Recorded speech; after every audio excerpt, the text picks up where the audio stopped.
299 আসনের অর্ধেক কেন্দ্রই ঝুঁকিপূর্ণ। তবে ভোট নিয়ে উদ্বেগ নেই নির্বাচন কমিশনের, জানিয়েছেন কমিশনার আবুল ফজল মোহাম্মদ সানাউল্লাহ। আইনশৃঙ্খলা নিয়ে সন্তুষ্ট ইসি, বিচ্ছিন্ন ঘটনা মোকাবেলায়ও আছে প্রস্তুতি।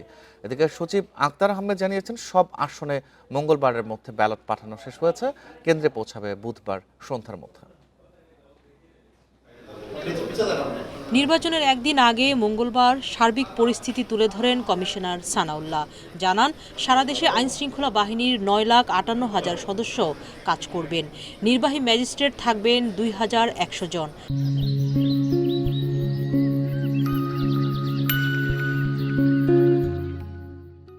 পাশাপাশি জুডিশিয়াল ম্যাজিস্ট্রেট 657 জন।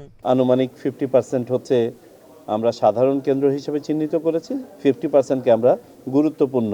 আমাদের টোটাল ভোটার সংখ্যা আপনারা জানেন 12,77,00,000 বেশি, প্রায় 50-50 মেল এবং ফিমেল।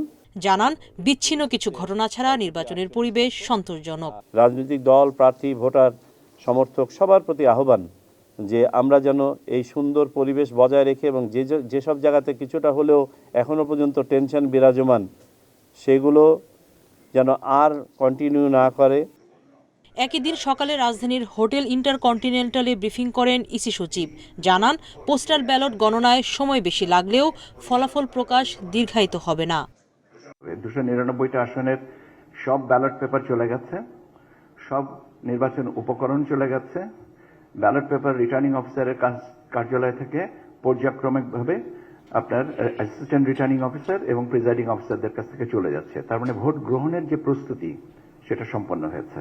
তথ্য দিব, তথ্যের ব্যাখ্যাটা থাকবে, কিন্তু অপতথ্য অপপ্রচার থেকে আমরা বিরত থাকব। এদিকে এক আদেশে ইসি জানিয়েছে শুধু ভোটার, সাংবাদিক ও পর্যবেক্ষকরা কেন্দ্রে মোবাইল নিতে পারবেন। সুলতানা জাহান মিতু, ইন্ডিপেন্ডেন্ট নিউজ, ঢাকা।